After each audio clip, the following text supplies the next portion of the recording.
Good morning, everyone. Welcome back to the Celtic Way for another morning briefing. I am your host, John McGinley. I'm joined by Josh McCafferty today. We're here to chat through all the latest Celtic news and events that have occurred over the last 24 hours and a bit of big picture stuff too. It is an international break, so Celtic aren't playing this weekend, so there's no immediate action. Josh, all the chat's been so focused around managers over the last few days. I don't think we're going to discuss individual candidates too much today, other than to say that Celtic search is ongoing. There's reports of initial discussions in London, etc. Things seem to be moving forward, but as far as I can see, nothing's particularly imminent with regard to a new manager.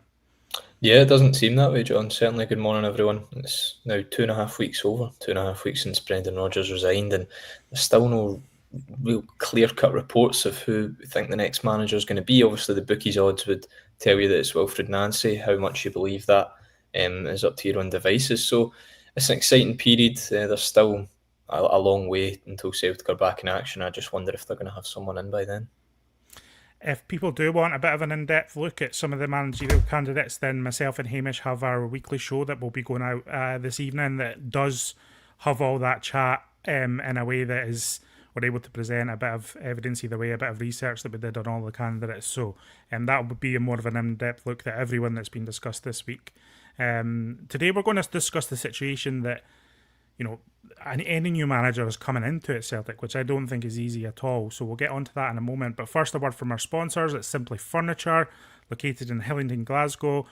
Simply Furniture are an independent brand dedicated to bringing luxury and contemporary style into homes across the UK.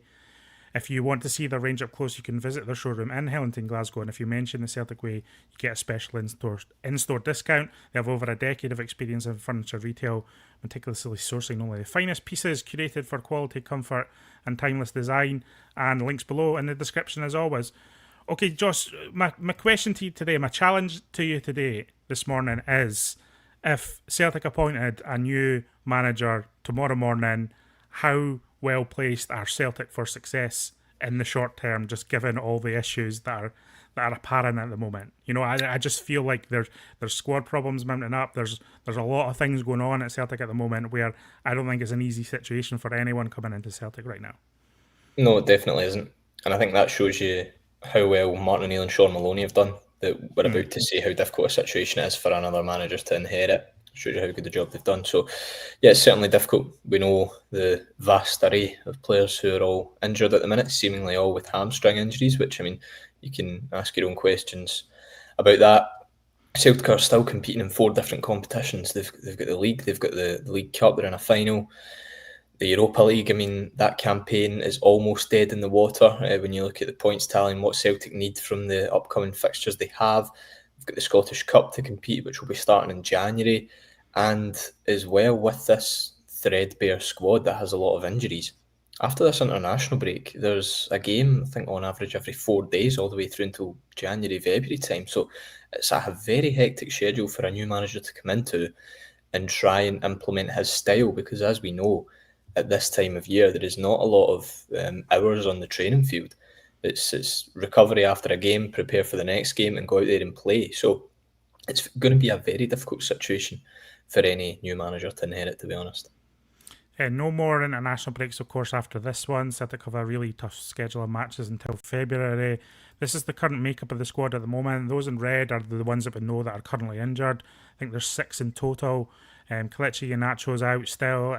I mean, I'm still not sure kind of what his situation will be after the international break.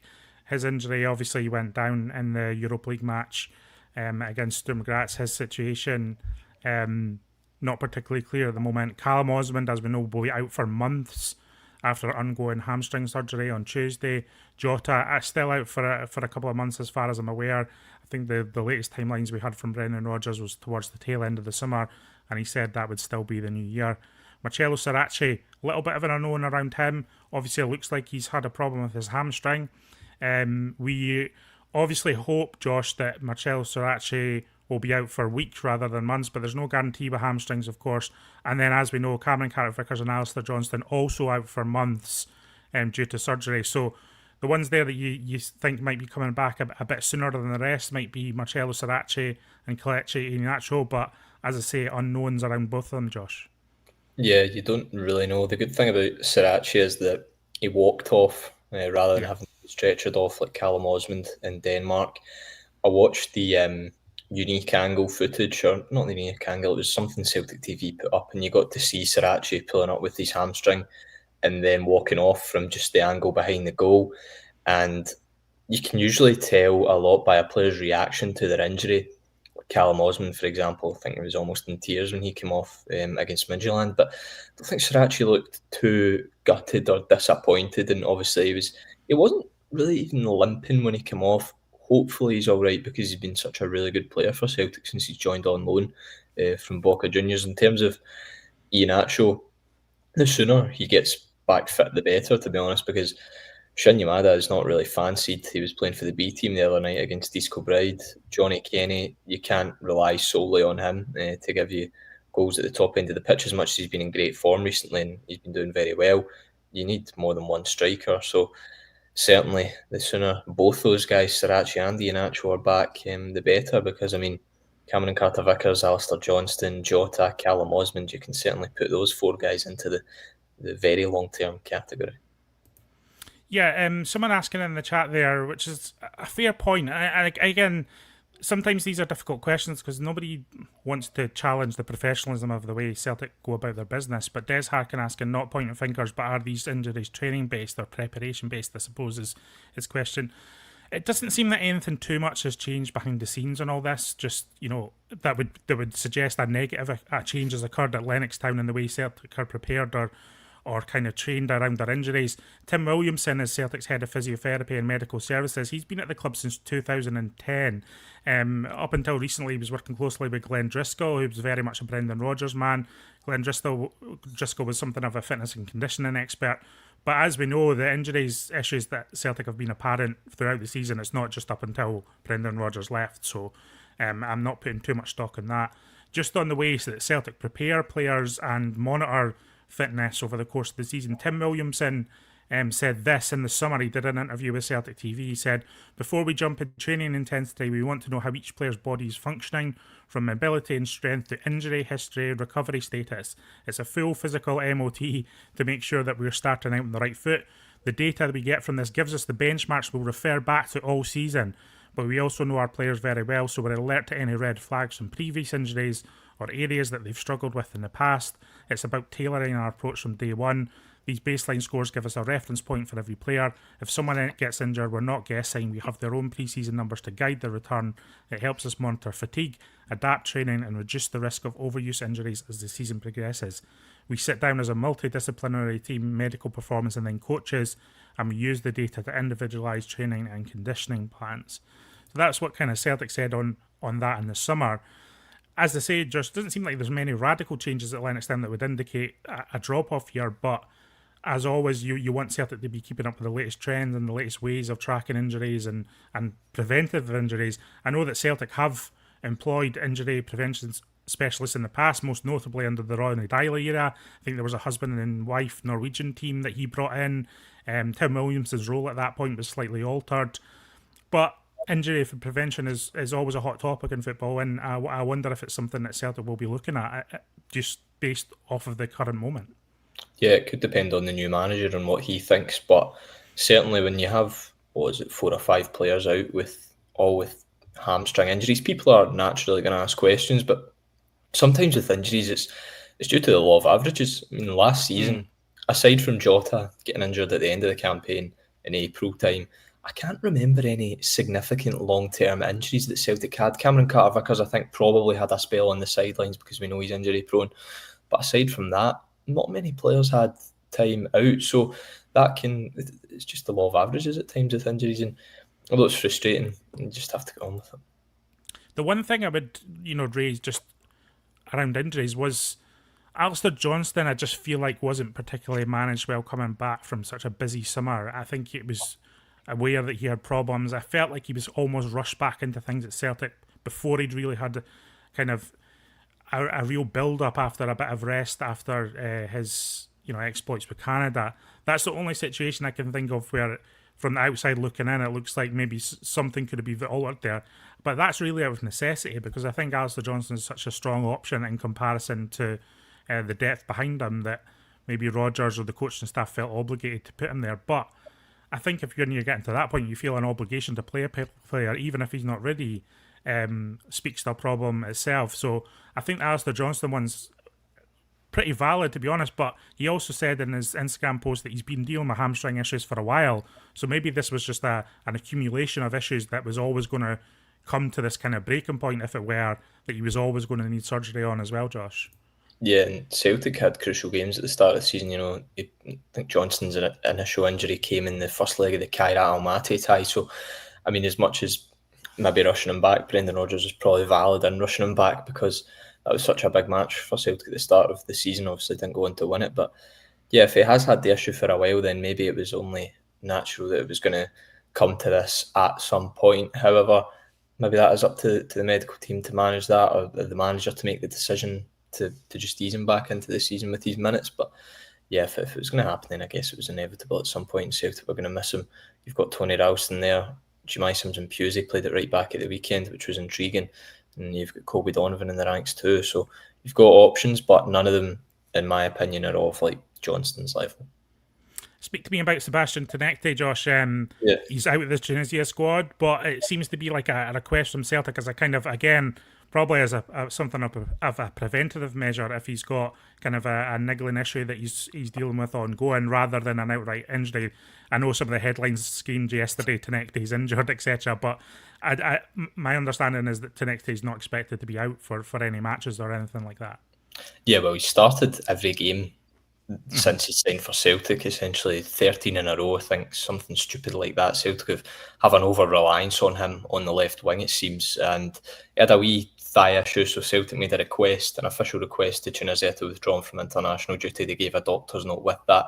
Tunisia were fine with that. They've got 3 games this month. They're all friendlies against Mauritania, Jordan and Brazil, so Tounekti, a lot of people will notice he wasn't in the squad last night, making question marks as to why, scaremongering. But it's just a simple request from Celtic just to make sure he's okay, because we know this run of fixtures coming up is absolutely crucial and can't afford any more injuries at the top end of the park. Yeah, because I mean, if you look at if Tounekti drops out, you've got Balak-Wisha, and there's just question marks about his suitability at the moment. Maeda is obviously filling in across the front line. It would be desperate times in attack if Sebastian Tounekti was also to pick up an issue. But thankfully, it doesn't look like he is. Just on Maeda reports that Maeda is going to be leaving in January. Not particularly bombshell news, Josh. I think everyone's expecting Maeda to be leaving in January.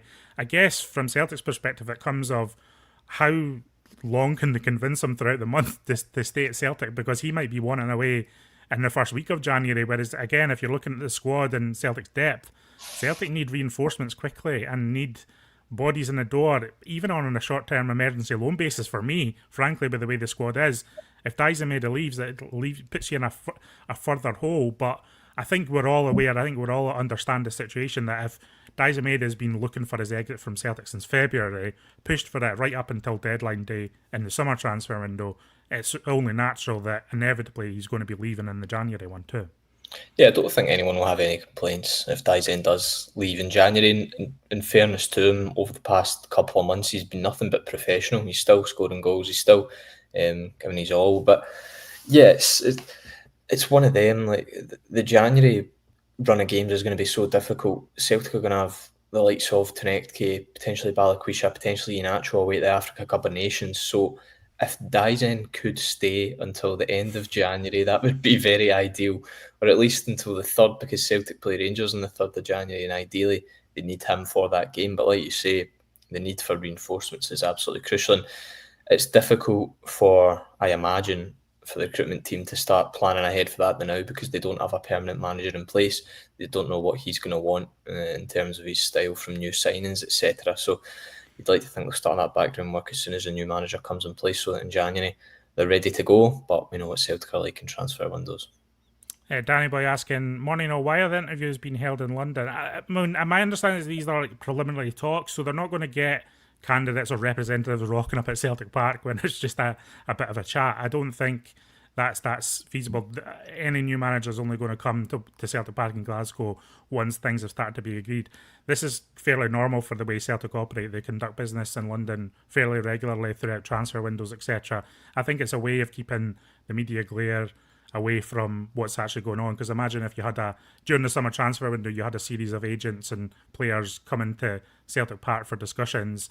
It would lead to early speculation that they don't really want to participate in. So nothing too abnormal with that one. Any thoughts on that, Josh? Yeah, I think London's just an easy place to get to as well, isn't it? Compared to Glasgow. I mean, if you're flying from America, like Wilfred Nancy might be, you'd have to fly into London, then fly up to Glasgow. Whereas Anyway, one flight into London, so pretty simple, and it's just some simple explanations for that. And so this, just everything we're speaking about, as I say, it leads into this kind of concept of this is a difficult situation.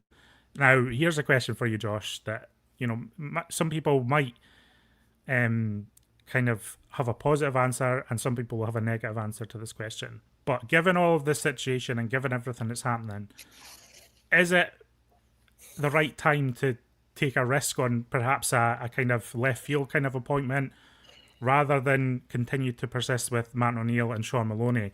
Is there risks inherent in staying with Martin O'Neill and Sean Maloney at the moment? I just feel like it's just like such a difficult moment at this point. I'm just a little bit hesitant about going, right, Martin O'Neill and Sean Maloney, you go off, you go back. Sean Maloney, you go back to your youth role. Martin O'Neill, you go back to TalkSport. We'll get in this guy who doesn't know Scottish football and doesn't know the landscape and Celtic doesn't know any of the players, and we'll just let him get on with it. It seems like a big risk to me if Celtic were to kind of go down that route. Yeah, I think any managerial appointment is a monumental risk, but when you're in the position Celtic are in, where they're trailing Hearts by 7 points, albeit with a game in hand, and they've got some very difficult league ties coming up, and you bring in a guy who's never worked, like you say, in Scottish football before, because the majority of candidates that are being linked haven't, the risk only increases from there. And at the moment, the team seems to be in safe hands under Martin O'Neill and Sean Maloney. They're winning games, domestic games comfortably.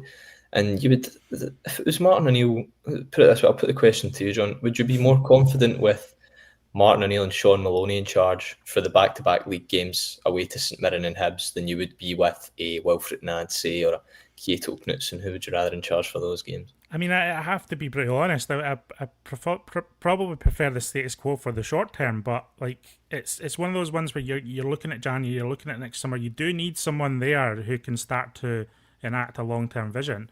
And this is really my problem with Celtic All In. I mean, I discussed this more with Hamish tonight on the show, recorded it last night, but essentially Celtic, shelf life of a manager is 3 years maximum.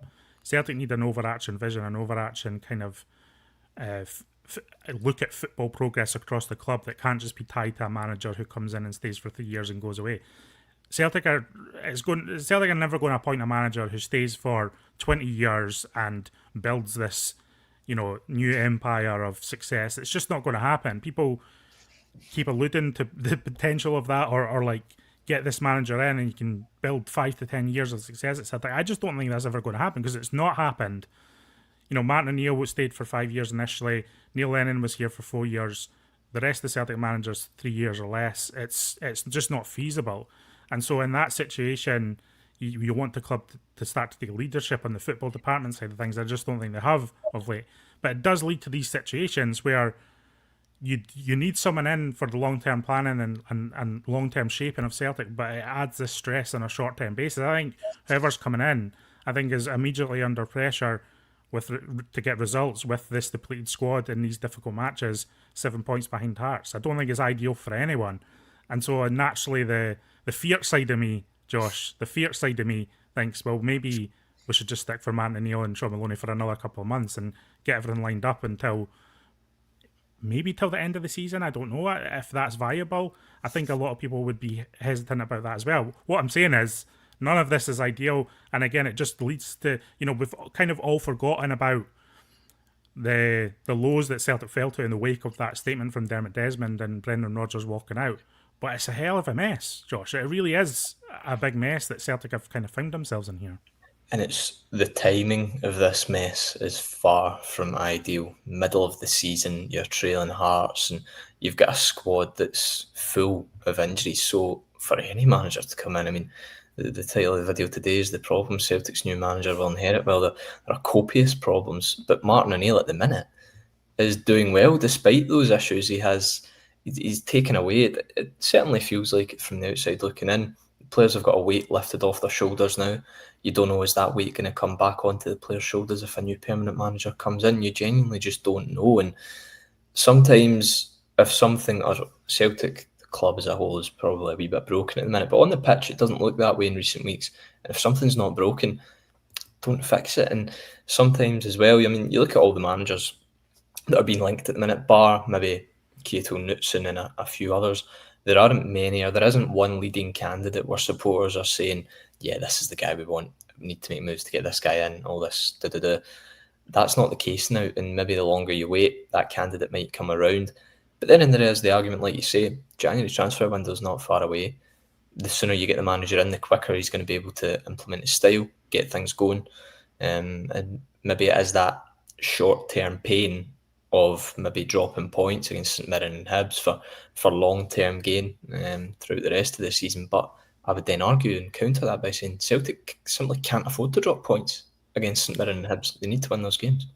And maybe that's just what we need to deal with as supporters as well. Maybe we just need to accept, like, this is going to be a rough period regardless of... I don't think there's any perfect situation here. You know, I think the damage that has been done, frankly, that has led Celtic to this point, the damage has been done with a very, very poor summer transfer window that caused fractions behind the scenes and fractions between the club and supporters.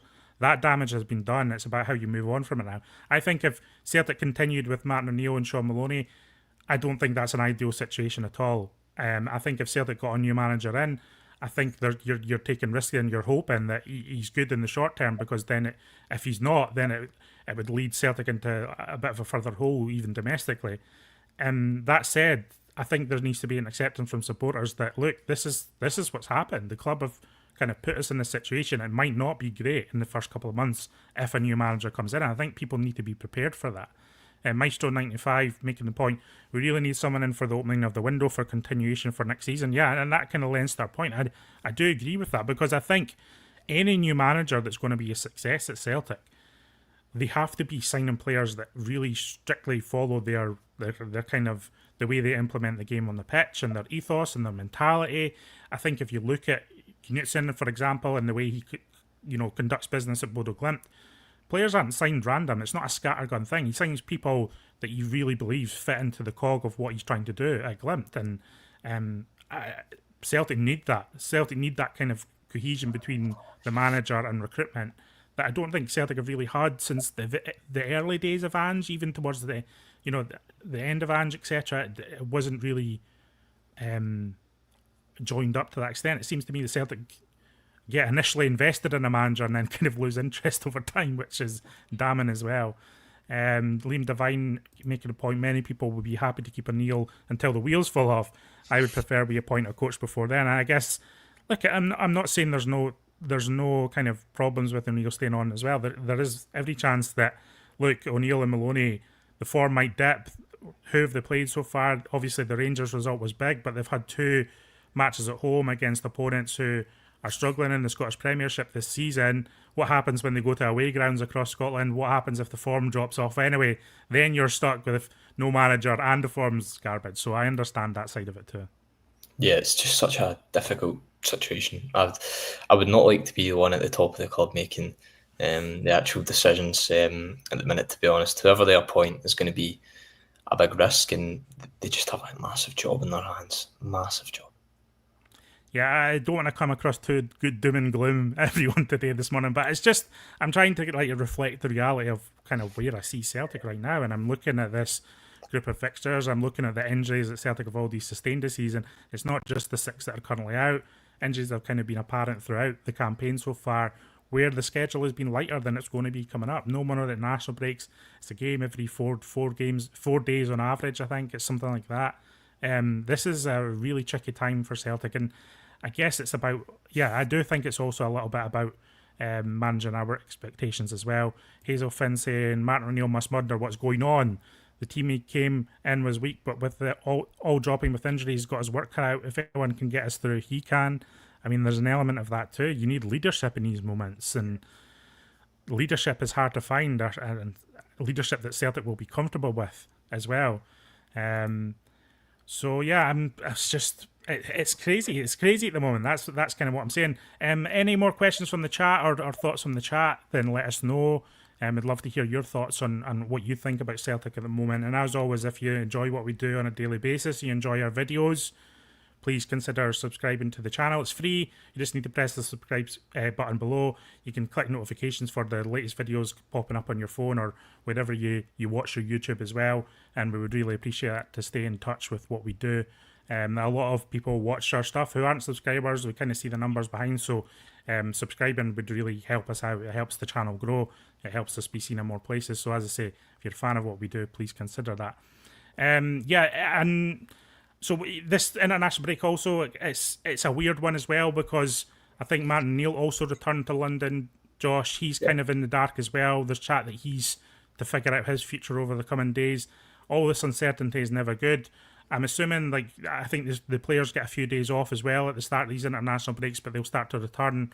If not today, then tomorrow, etc. That will be taken by Sean Maloney, Mark Fotheringham, and the rest of the staff. So it's this kind of in-between limbo period that Celtic are navigating at the moment, which won't be easy for the players either. They need to, ultimately, the players need to stay professional and self-motivated as well, without that leadership that's apparent. Yeah, and I think that's one thing Cal McGregor and Luke McCown have both kind of touched on since Brendan Rodgers departed, that the players have really rallied around each other and became tighter together as a group because they know that regardless of the manager, it's on them to go out and perform at the end of the day. So I think that was a positive actually when I heard those comments, that I felt a bit more encouraged in terms of whether whoever the new manager is going to be or whether it's Martin O'Neill, that players are certainly all together in this. And it's a difficult period. It's like, for example, when you're in any job, regardless of football, and you don't know what's happening at the top of your organisation or people moving about, it's natural that you feel a wee bit confused and hesitant as to what you're doing. Martin O'Neill said he expects clarity by this weekend, said that after the Kilmarnock game. So whether we get that or he gets that remains to be seen. I wonder whether Celtic are actually going to communicate by this weekend, because if Martin O'Neill says that in the press, that I expect some clarity by this weekend, then you would expect no clarity comes. Yeah, what does that say? You know, exactly. So you don't know. You genuinely don't know. I mean, Celtic have the open letter that was sent to the club at the beginning of September was asking for better communication, and this is a perfect opportunity for them to do that, even if they've not appointed a new manager, just to give an update on the search, held interviews with candidates or such, just something like that, would be very welcome. And I think the supporters would be a wee bit happier with that. Yeah, William O'Toole saying the board have a tendency to kick the can down the road where possible. The recruitment of a manager and the signings we might get in January will reflect that. In his opinion, there's an element of that too. So just on the candidates, Josh, just to round off, what's your kind of gut feeling on, first of all, where Celtic should go and where Celtic will go? I don't know if there are two different things in your mind, but what's your thought about all this? There's been a lot of talk about all of these candidates over the last few days. Where is your heart and head sitting, and do they conjoin at the moment? Yeah, well, I've been asked a number of times over the last couple of weeks by friends, family, and on podcasts and such, who I would like to be the ideal candidate to become Celtic manager. And out of everyone that's linked, there isn't one for me that sticks out, and I'm thinking I want him to be the manager. That just is emblematic of the whole situation that we're talking about at the minute. My gut feelings on someone like, for example, Wilfred Nancy, who's the odds-on bookies' favourite at the minute, I think he would eventually and ultimately do well, but I think he's a big risk. There have been comparisons to Ange Postecoglou and Wilfred Nancy. Very much get that in the sense that it's a left field appointment coming from a somewhat lesser league. However, Postecoglou had much more experience before he came to Celtic. He'd won much more. He'd managed multiple clubs across multiple countries, won trophies and leagues with them, won the Asian Cup with the Australian national team. So Nancy has about 3 years of managerial experience under his belt. So I think comparisons between those two may be a bit overblown. I think Wilfred Nancy would eventually do well. That's my gut feeling on him. Keto Knutsen, he doesn't have the structure that he has at Bodo Glimt, but would Celtic be bringing him in with a view to him trying to implement that structure at Celtic? That is not how it should work in football, but maybe that's what the higher-ups are thinking at the club. And aside from that, there are no other real candidates. I mean, I was on a podcast the other night, someone suggested that Roberto Martinez could join after the World Cup with Portugal, and there is a hypothetical scenario that you could agree with Roberto Martinez to become the Celtic manager before the World Cup. He comes after the World Cup and he has Sean Maloney in already just now putting in the groundwork, and then you have Martin O'Neill and Maloney until the end of the season. Then the January signing Celtic make can be based off what Maloney and Martinez want. That would maybe be an ideal scenario as well, but at the end of the day, no one really knows what's going to happen. Yeah, I think that's what it comes down to. Do is like all these candidates are discussed, etc. As I keep reinforcing, it comes down to really, Celtic will put a bit of research and thought into preparing a list of candidates. They'll probably put someone that a recommendation toward Dermot Desmond, but as I say, it's Dermot Desmond who makes the decision on all this. Like genuinely, until Dermot Desmond sits in a room with one of these guys and looks him in the eye and shakes his hand, nobody's going to know who the new Celtic manager is going to be. That's literally how it functions, and that's what the expectations of people need to be as well. You can hear about all these talks in London, etc. I think that might be a little bit overblown in the sense that yes, there's preliminary talks on all of this stuff, but I don't think we're at the end game of any of this at the moment. I could be very wrong about that, but I just feel like there's a fair bit to run on all this. Potentially a few names we've not even heard yet, Josh. That's kind of my gut feeling all this in a moment. It doesn't seem like Celtic are going to have someone in place for tomorrow or the weekend, for example. Potentially for the St Mirren game, granted, but even then, I don't think it's 100% guarantee that there's a new manager in the dugout against St Mirren in the upcoming game. Yeah, and the thing with Dermot Desmond, I think he goes with his gut feeling on a lot of these things. You've heard him when he appointed Ange Postecoglou, spoke to him for 30 minutes on a Zoom call, and after that, he was appointed as the Celtic manager.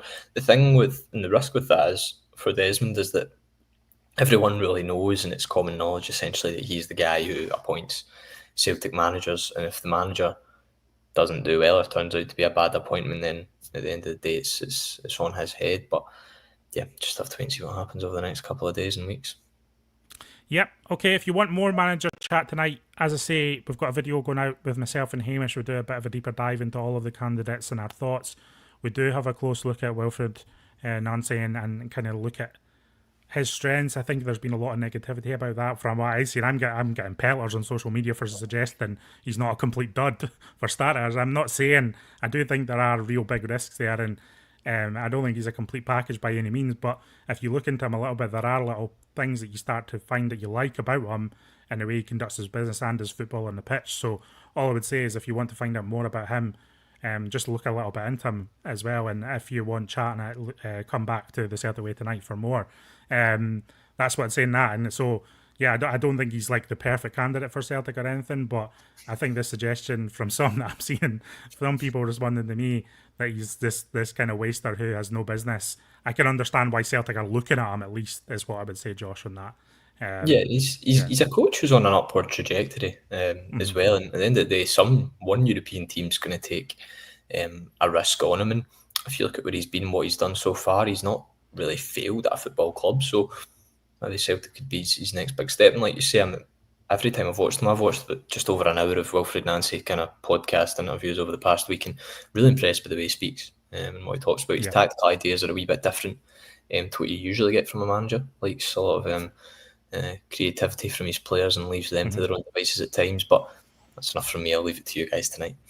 No, you're spot on, Josh. I'm not trying to leave things on a cliffhanger, but also I'm aware I don't want to repeat ourselves too much. And as I say, we do talk. You're right. You're totally right about all that. And we talk about that this evening and kind of how he goes about shaping kind of an overall structure, but putting this responsibility onto players as well. And I actually think that's one of the big differences between him and Ange. Ange talked up player responsibility, but Non's very much like a player's manager. Like he's very invested in his players both on and on the pitch in a way that Ange kind of had them in a system and used them as kind of like athletes to an extent. Yeah. Whereas Wilfred Nancy is very much more about like how their personality and mentality transfers onto the pitch as well. So very interesting stuff. Yes, we'll see you again later tonight, and we'll be back tomorrow morning with another briefing. I think it's Tony and Ryan on again for more chat. We'll see. Are you expecting any Big update today, Josh. I'm not, personally. Not today. Maybe over the weekend, Friday, Saturday, at some point, may get something. But I don't expect anything today. Thank you for joining us live, everyone. Thank you for joining us in the comments. If you let us know who you want the Celtic manager to be in the comments below. Let us know if there's a name out there that we're not thinking of and not discussing.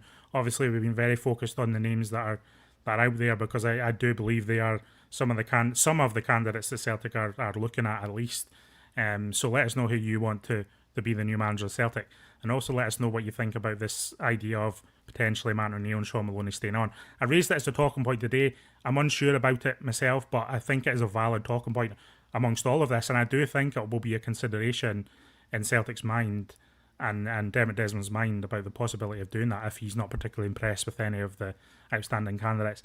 We thank you for joining us every morning, as always. We really appreciate your support, so please keep that up. And as I say, we'll be back this evening with lots more Celtic chat, and we'll see you then.